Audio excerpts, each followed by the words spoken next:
Alors, tu es entré à la télévision quelques années plus tard. Est-ce que ça a changé quelque chose dans ton approche par rapport, non seulement déjà à l'image, où le média est-il différent, et ton image, est-ce que ça a influencé ta propre image finalement? Ah oui, parce que j'avais l'habitude de dire que la télévision est un métier de comédien, parce qu'on doit jouer un rôle beaucoup plus qu'en radio où il n'y a que la voix qui passe, mais toute la voix et toute la personnalité. En télé, forcément, on doit faire attention à l'image, à l'apparence, au regard, enfin il y a toutes sortes de choses qui s'ajoutent et donc c'est une discipline, c'est un autre véhicule beaucoup plus lourd dans lequel il faut rentrer et pour être à l'aise, il faut en faire comme toujours, il faut beaucoup d'expérience et il faut aussi passer, c'est quelque chose d'inexplicable, on passe ou on passe pas. Alors pour la télé, j'en ai fait très vite. Dans les années en 63, j'ai déjà fait un peu de télé avec Jacques Carreuil, la première année de Feu Vert. Comme je le connaissais en radio et qu'il avait commencé en télé, il m'avait demandé de venir faire des petites séquences musicales. Ce que je faisais, mais c'était pas terrible parce que j'avais peur de ne pas avoir de mémoire, j'avais un trac assez évident. Comme c'est quelque chose que je ne connaissais pas, c'était difficile. Et puis, quand j'ai commencé à travailler avec Stéman, alors il m'a incité à mettre une moumoute, un postiche, et donc je me suis souvent dit que c'était peut-être ça qui faisait que mon image, à partir de ce moment-là, jusqu'au moment où je l'ai retirée, ne passait pas, ou n'était pas vrai. Il y avait peut-être quelque chose qui n'était pas juste. Ou moi, je me faisais cette idée-là. Je me disais, ça va se voir, et je ne sais pas. Donc il y a toute une période où j'étais à la fois à l'antenne de temps en temps, mais pas vraiment avec des émissions et tout, on n'a pas fait d'essais.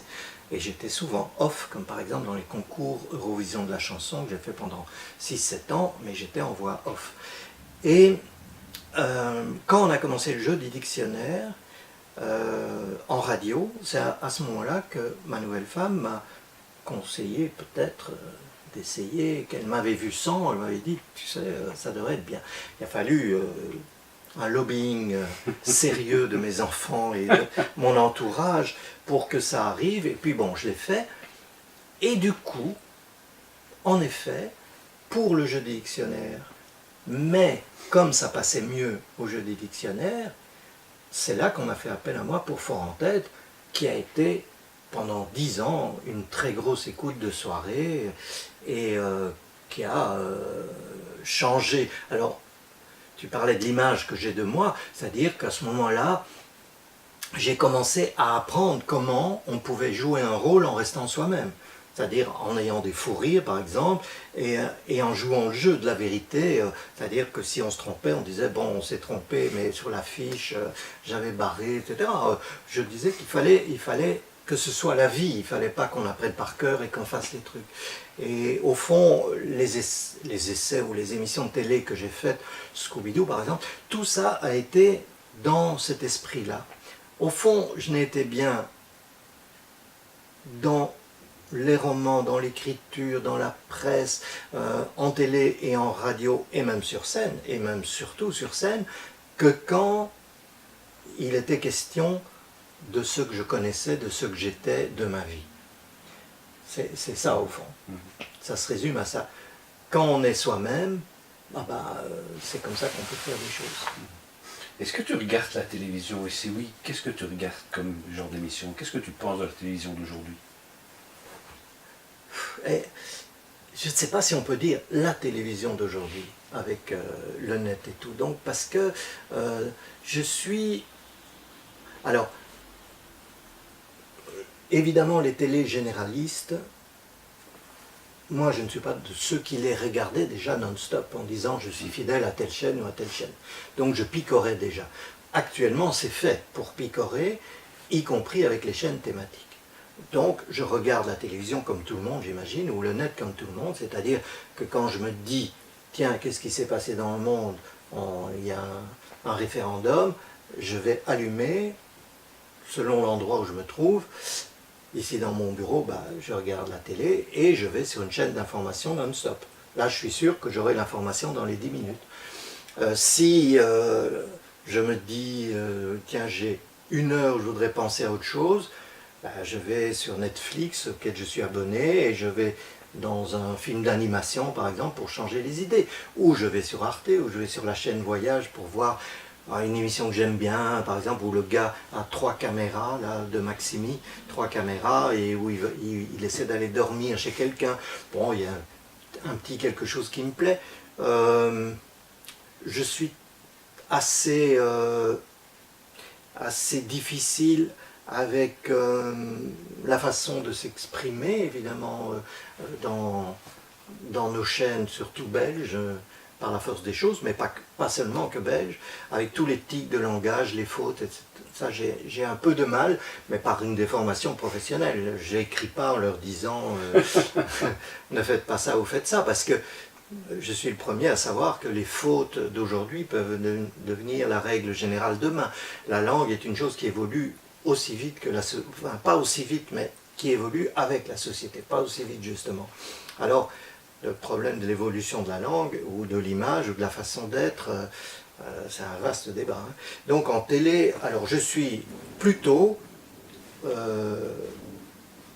pour les DVD pendant longtemps, et maintenant pour Netflix. Donc je suis un grand amateur de séries américaines. Je déteste ce qui est français, donc je regarde les originaux sous-titrés, et je suis fan de toutes les grandes séries américaines, partageant ce goût avec Gueuluc et avec Moulin quand il était vivant. On avait des très grandes discussions sur Soprano, Deadwood, enfin, on s'échangeait nos filons et on se les prêtait l'une l'autre d'ailleurs. Ouais. J'ai une petite question encore de quelqu'un que tu connais.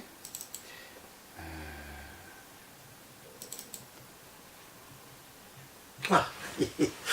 Bonjour papa, ma question c'est ceci. Je me demandais si, comme tu étais parti pour être journaliste, si finalement ça t'avait pas quand même arrangé de ne pas avoir été vraiment journaliste.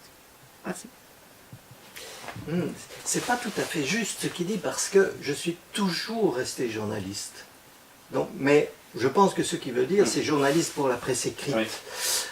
Donc si ça m'a arrangé de ne pas être que journaliste la presse écrite, oui,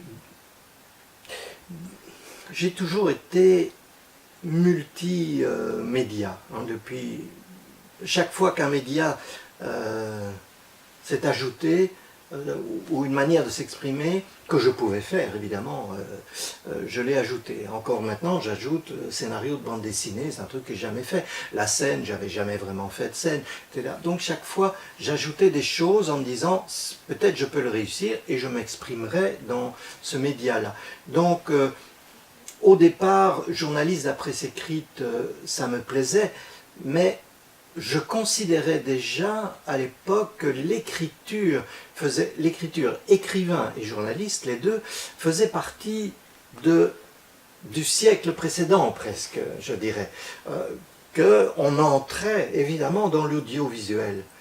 Et c'était si vrai que quand je rentrais à la RTB, on me disait tu écris, mais écris des adaptations pour la radio et surtout écris pour la télé, parce qu'on cherche des gens, parce que c'est un nouveau métier, il n'y a personne. J'ai fait ça, j'ai écrit dans les premiers mois où j'étais à la RTB, j'ai écrit des choses qui sont passées sur antenne, des adaptations de Marcel Aimé et tout ça. Enfin, j'ai tout fait dans la première année de la RTB, avant de faire cette émission qui a eu un triomphe incroyable avec Stéman, Dimanche Musique. Avant ça, j'ai essayé tout. Donc,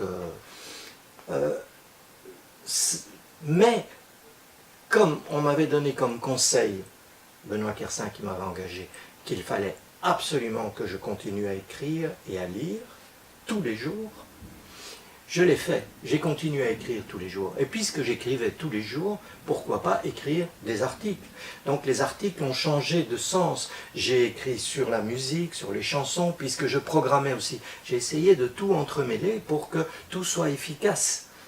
J'écoutais un disque, je prenais des notes qui me servaient pour les présentations sur antenne, qui me servaient pour faire un article plus tard dans la presse. Bon, ça arrangeait les maisons de disques qui ne devaient donner qu'un disque pour les deux choses ou les trois choses. Et donc, ça s'est chaque fois ajouté. quand j'ai fait des jeux, on m'a dit tu pourrais faire des jeux en télé, ce que j'ai fait un peu, etc. etc. Je regrette pas de m'être spécialisé, disons, dans quelque chose. J'ai toujours aimé la vulgarisation et pas la spécialisation. Je suis un médecin généraliste et non pas un chirurgien. Voilà.